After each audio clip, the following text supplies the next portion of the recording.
अस्सलाम वालेकुम स्टूडेंट्स, आप देख रहे हैं दरवेश एकेडमी। मैं हूं आपका टीचर मुजफ्फर हुसैन। तो स्टूडेंट्स, हमने 12th क्लास ऑर्गेनिक केमिस्ट्री का पोर्शन स्टार्ट किया हुआ है, जिसमें हमारे 3 वीडियोस अब तक हो चुके हैं। अगर आप लोगों ने वो वीडियोस नहीं देखे हैं तो मैं इस वीडियो की डिस्क्रिप्शन में आपको लिंक दे दूंगा उन वीडियोस का। वो वीडियोस आप ज़रूर देखें, क्योंकि ऑर्गेनिक केमिस्ट्री में जब आप कनेक्टिविटी के साथ चीज़ें नहीं करते हैं तो फिर अगली चीज़ें आपको समझ नहीं आती हैं। और अगर आप चैनल में नए हैं तो चैनल को सब्सक्राइब भी कीजिएगा और साथ में बेल आइकन को भी प्रेस कीजिएगा, ताकि हमारी हर नए आने वाली वीडियो जो है आप तक पहुंच सके। तो स्टूडेंट्स, जो है आज जो हम डिस्कस करेंगे वो है अनसेचुरेटेड हाइड्रोकार्बन्स। अनसेचुरेटेड हाइड्रोकार्बन्स, हमने हाइड्रोकार्बन्स को 2 बड़ी क्लासेस में क्लासिफाई किया था, ठीक है। Closed chain and open chain and close chain.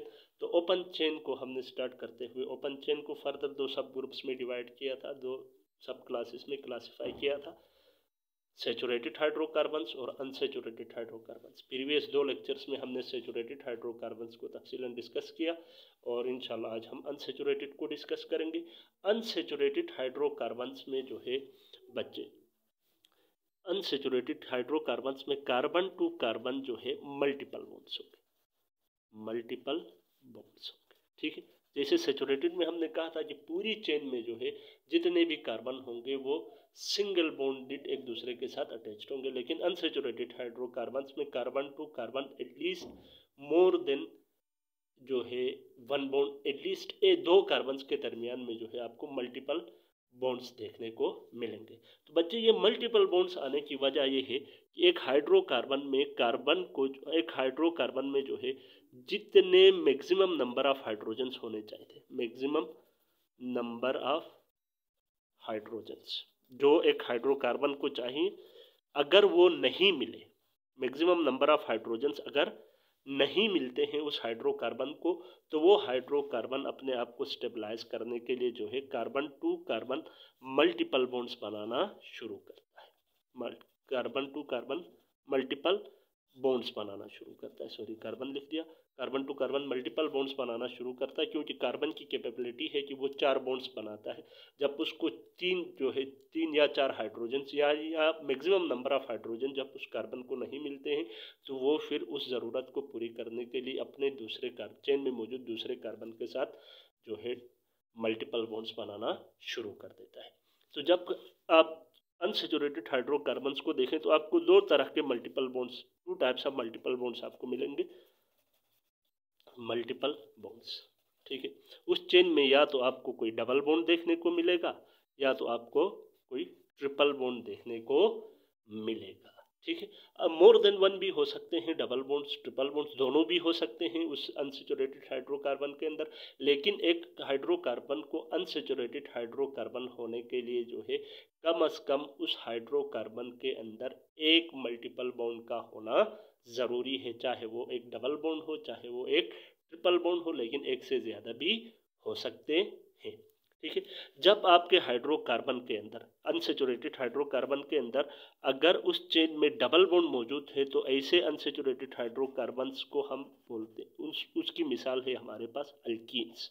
Alkenes are the class of unsaturated hydrocarbons, जिसमें कार्बन टू कार्बन जो है उस हाइड्रोकार्बन के अंदर एटलीस्ट 1 डबल बॉन्ड होगा, at least 1 double, at least 1 double bond जो है उसमें मौजूद होगा। अनसेचुरेटेड होने के लिए, अल्कीन होने के लिए शर्त है कि उसमें कम से कम एक डबल बॉन्ड मौजूद हो, यानी 2 कार्बन्स के दरमियान में डबल बॉन्ड ज़रूर मौजूद हो। और जहाँ पर ट्रिपल बॉन्ड मौजूद होता है उस क्लास ऑफ हाइड्रोकार्बन्स को हम कहते हैं अल्काइंस। अल्काइंस में फिर at least 1 triple bond at a time 2 carbons के दरमियान में होना चाहिए, ठीक है बच्चे। तो दिस इज़ द जनरल जो है, आप किसी भी मॉलिक्यूल के स्ट्रक्चर को देखकर आप बता सकते हैं। अगर किसी हाइड्रोकार्बन की चेन में डबल बॉन्ड नज़र आए तो समझ लें वो अल्कीन्स की क्लास से ताल्लुक़ रखता है, और अगर ट्रिपल बॉन्ड नज़र आए तो समझ लें वो अल्काइंस की क्लास से ताल्लुक़ रखता है। तो बच्चे, पहले हम बात करेंगे अल्कीन्स को। Alkenes. Alkenes are unsaturated hydrocarbons. ये क्या है? अनसेचुरेटेड हाइड्रोकार्बन्स हैं। ठीक है, अल्कीन्स आर अनसेचुरेटेड हाइड्रोकार्बन्स, जिसमें जो है एटलीस्ट जो है 1 डबल बॉन्ड आपके पास मौजूद होगा हाइड्रोकार्बन की चेन में। हाइड्रोकार्बन की चेन में जो है एटलीस्ट 1 डबल बॉन्ड आपके पास होगा। अगर आपके हाइड्रोकार्बन की चेन में एक डबल बॉन्ड है तो फिर क्रॉसपोंडिंग जो अल्केन्स थे या क्रॉसपोंडिंग जो सेचुरेटेड हाइड्रोकार्बन्स थे, ओपन चेन की बात हो रही है, क्रॉसपोंडिंग जो अल्केन्स थे उनके मुकाबले में इनके पास 2 हाइड्रोजन्स लेस होंगे, क्योंकि एक बॉन्ड बनने के लिए 2 इलेक्ट्रॉन्स चाहिए। ठीक है, तो जब एक बॉन्ड पूरा कार्बन टू कार्बन बनेगा तो मीन्स जो है 2 हाइड्रोजन्स दोनों कार्बन से एक एक हाइड्रोजन क्या हो जाएंगे? लेस हो जाएंगे। तो मीन्स अल्कीन्स और अल्केन्स से फर्क यह है कि क्रॉसपोंडिंग जो अल्केन्स है उनके मुकाबले में अल्कीन्स में 2 हाइड्रोजन कम होते हैं। तो लिहाजा इनका जो जनरल फार्मूला होगा वो क्या बनेगा? जनरल फार्मूला क्या बनेगा? CnH2n बनेगा। +2 वाला खाता यहाँ से ख़त्म होगा, क्योंकि एक डबल बॉन्ड जब आता है तो 2 हाइड्रोजन वहाँ से हमें क्या करने पड़ते हैं? लेस कर देने पड़ते हैं।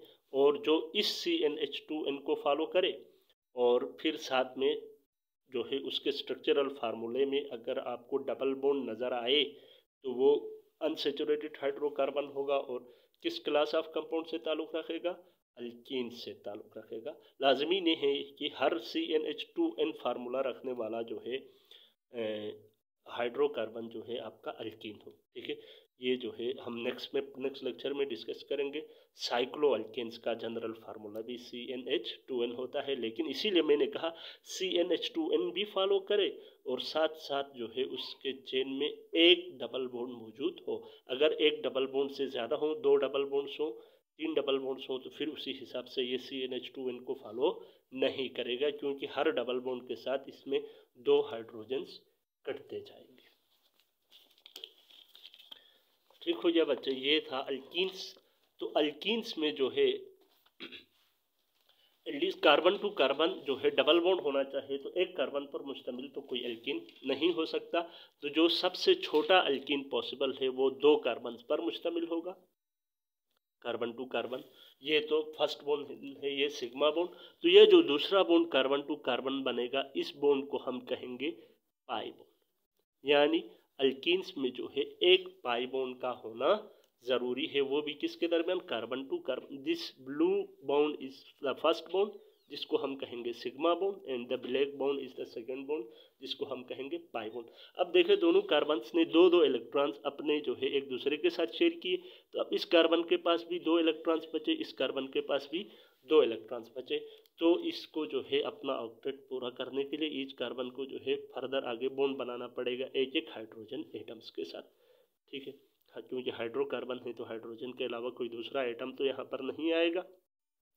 तो ये बना CH2 डबल बॉन्ड। इसको आप कंडेंस फॉर्म में लिखें तो CH2 डबल बॉन्ड। यहाँ पर जो बॉन्ड है ये आप बल्कि हाइड्रोजन को इस तरफ रखें तो और भी बेहतर है, CH2 डबल बॉन्ड। CH2 आप इसको इसे लिखें तो बेहतर है, double bond CH2, this is ethene. ठीक है, अब आप इसके हाइड्रोजन्स की तादाद को अगर आप काउंट करें तो ये फार्मूला किसको? ये CnH2n वाले फार्मूले को फॉलो करेगा। ठीक है, देखिए 2 कार्बन है, C2H जो है कितने हैं? 2, तो N की जगह पर 2 2 जा C2H4। ठीक है, तो इसने C2H4 वाले फार्मूले को C2 जो है H4 है तो इट मीन्स उसने CnH2n वाले फार्मूले को फॉलो किया। लिहाजा ये एक अनसेचुरेटेड हाइड्रोकार्बन है जिसमें एक डबल बॉन्ड मौजूद है। इसी तरह आप प्रोपीन को ले लें, 3 कार्बन वाला, 1 2 3। तो इसमें जो है आप किसी एक कार्बन के साथ आप क्या लगा दें? डबल बॉन्ड लगा दें। अच्छा, बाकी आप कार्बन की वैलेंसी को आप फिल करते जाएं, 4 बॉन्ड्स बनने चाहिए। तो इस टर्मिनल वाले कार्बन में 2 बॉन्ड्स इधर बने, 3 4, तो एक हाइड्रोजन इधर, एक हाइड्रोजन इधर। इस कार्बन को देखें तो इसने 2 इस तरफ बनाए, एक इस तरफ बनाए, 3, तो सिर्फ एक हाइड्रोजन, ठीक है। और इस तरफ जो है H और H, और एक और भी आ जाएगा इसमें, क्योंकि अभी तक 3 बॉन्ड्स बने, तो this is the third bond, ठीक है। यहाँ पर एक हाइड्रोजन और दे दें, तो इसमें भी टोटल हाइड्रोजन्स गिने तो C6 C3, H कितने होना चाहिए, 6 गिने आप, 1 2 3 4 5 6, और हर कार्बन देखें तो वो 4 बॉन्ड्स बना चुका है, ठीक है।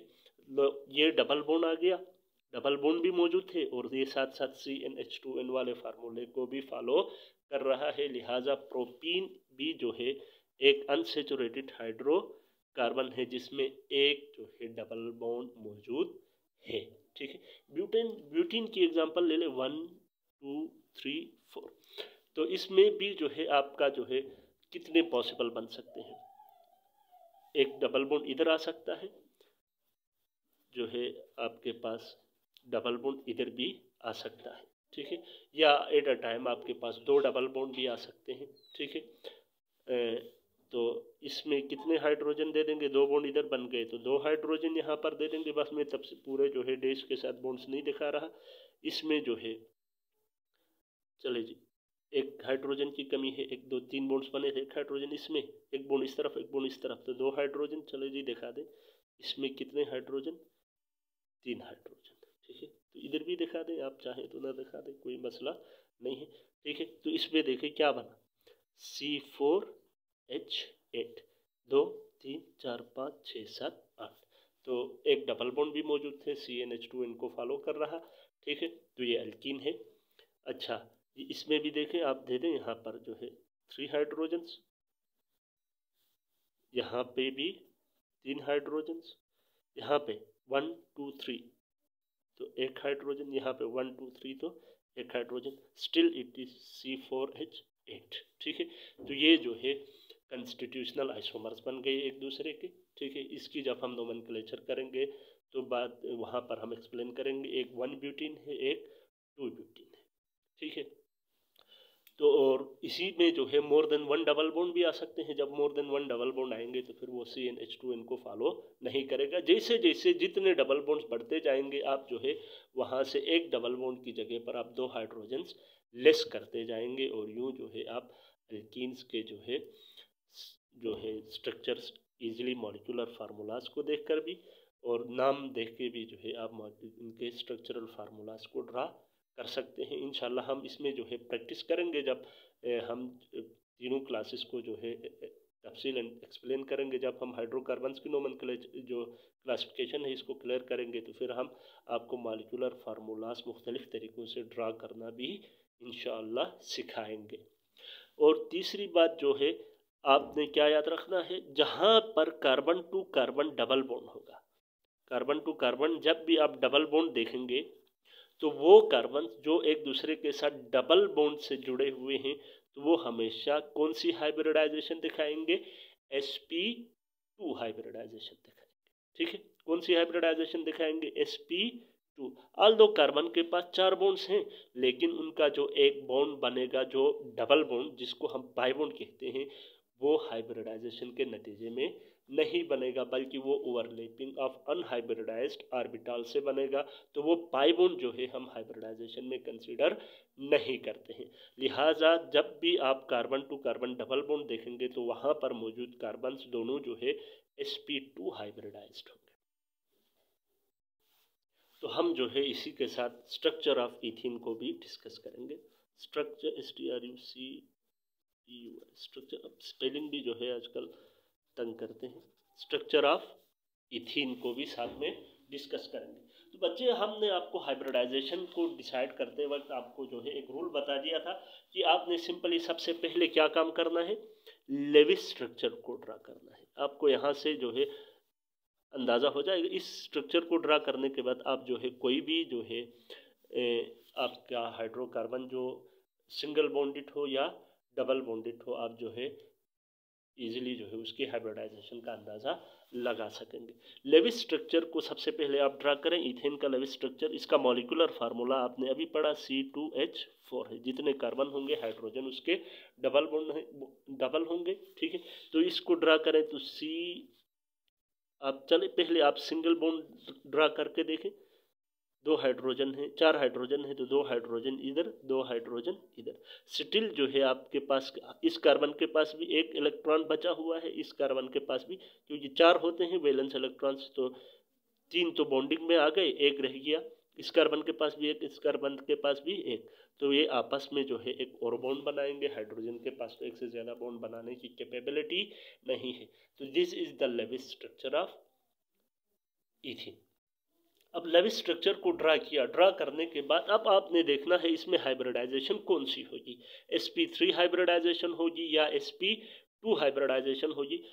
कार्बन है तो इसके पास आपने जो है इसकी इलेक्ट्रॉनिक कन्फिग्रेशन पहले भी पढ़ी, आज भी जो है हमने इसकी इलेक्ट्रॉनिक कन्फिग्रेशन, बल्कि प्रीवियस लेक्चर में हमने जो है इसकी इलेक्ट्रॉनिक कन्फिग्रेशन की थी।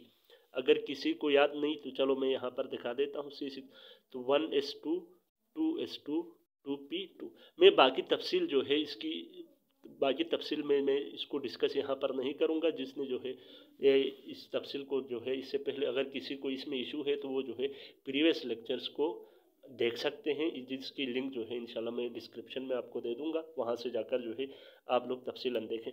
तो इसके वैलेंस शेल में जो है कौन से ऑर्बिटल्स हैं, s ऑर्बिटल और p ऑर्बिटल। तो इसकी जो हाइब्रिडाइजेशन होगी तो वो तो उसमें s और p ऑर्बिटल्स इन्वॉल्व होंगे, लेकिन कितने इन्वॉल्व होंगे वो देखने के लिए जो है हम क्या काउंट करते थे, इसमें मौजूद सिग्मा बॉन्ड्स और इसमें मौजूद लोन पेयर्स को देखें।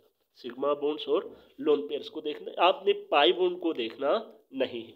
तो आप देखें सिग्मा बॉन्ड कितने हैं, जो फर्स्ट बॉन्ड बनते हैं, जो सिंगल बॉन्ड्स हैं वो हमेशा सिग्मा कहलाते हैं। तो ये एक सिंगल बॉन्ड इधर, एक सिंगल बॉन्ड इधर, 2। हर कार्बन को देखेंगे हम, इस कार्बन को देखेंगे पहले। तो इस कार्बन में सिग्मा बॉन्ड्स कितने, एक इधर एक इधर, 2। यहाँ पे भी जो पहला बॉन्ड होगा वो सिग्मा होगा। तो कितने सिग्मा बॉन्ड्स हैं, 3 सिग्मा बॉन्ड्स। कोई लोन पेयर है नहीं है, 0। तो मीन्स 3 है तो मतलब एक s और 2 आपके पास p, sp2, ठीक है। मीन्स p आपके पास 3 है, px py pz। तो आपके पास जो है एक्साइटेड स्टेट में जाने के बाद px के पास भी एक इलेक्ट्रॉन, y के पास भी एक इलेक्ट्रॉन, z के पास भी एक इलेक्ट्रॉन और 2s के पास भी एक इलेक्ट्रॉन आपका बचता था, ठीक है। तो इसके पास एक इलेक्ट्रॉन होने के बावजूद भी जो है ये ऑर्बिटल जो है हाइब्रिडाइजेशन में हिस्सा नहीं ले लेगा।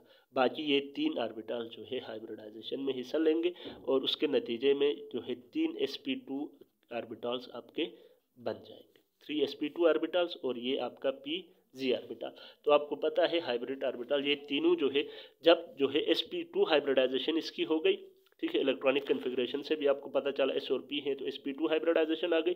जब भी आपका जो है sp2 हाइब्रिडाइज्ड एटम है वो अपने ऑर्बिटल्स को ट्रिगोनल प्लेनर मैनर में अपने आप को अरेंज करता है, ट्रिगोनल प्लेनर में, ठीक है। तीनों जो है ऑर्बिटल्स प्लेन में ही एग्जिस्ट करते हैं, जिसमें दिस इज ट्रिगोनल प्लेनर में जो है ऑर्बिटल्स के दरमियान जो बॉन्ड एंगल होता है वो कितने का होता है, 120 डिग्री का बॉन्ड एंगल होता है, ठीक है। ये हाइब्रिड ऑर्बिटल्स हैं। तो 3 हाइब्रिड ऑर्बिटल्स यहाँ पर आपके पास आ गए।